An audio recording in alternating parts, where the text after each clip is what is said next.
कौन गुरुमंत्र बोले कौन आलोचना है? प्रथमे तो मुझे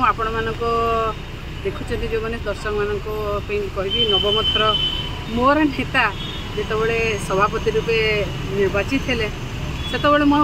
स्टैंडिंग कमिटी रे बाहर थी आसपार नी तेणु आसला मैंने मुझे देखा करने मत मुझे जाइए आसला बेले अभिनंदन जनइली मत भल मंद पचारे मत मोर आज एनिवर्सरी भी मत शुभेच्छा जनइले मु बहुत कृतज्ञता ज्ञापन करी से जानिले जे आज मोर एनिवर्सरी जड़े कहले जे एनिवर्सरी मत कृतज्ञता जनइले मु भावे सी मु सब बेले कहवा कौटी कुंठा करी जदि मोर बापा पर मुझे जड़े आउ क्या माने जे मो दलर बापा भाया सी हूँ नवीन पट्टनायक। माहौल केमती आप देखिपे मैंने नवीन पट्टनायक क्रेज कौन मु कहवा आवश्यकता ना जो मैंने जाइए देखिए मैंने एत भिड़ स्वतःप्रत भाव में एत भिड़ टी नवीन पट्टनायक सागर कि खाली फोटो उठेबे आगे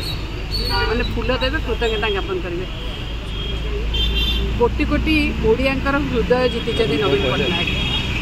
तेणु विषय में किसी कही नवम थर सभापति होती आगु बड़ धरण ये रोचे प्लां कर देखु विजु जनता दलर सबुबले मोर नेता गोटे कथा कहती साधारण लोकों पाखक जाओ साधारण लोकों काम कर साधारण लोकों स्वर हुआ से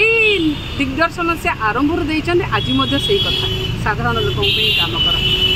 आज ओडिशा रे कौन होची सेटा मोर कहबार आवश्यकता नहीं आपण मानकर देखेबार आवश्यकता समस्त धन्यवाद।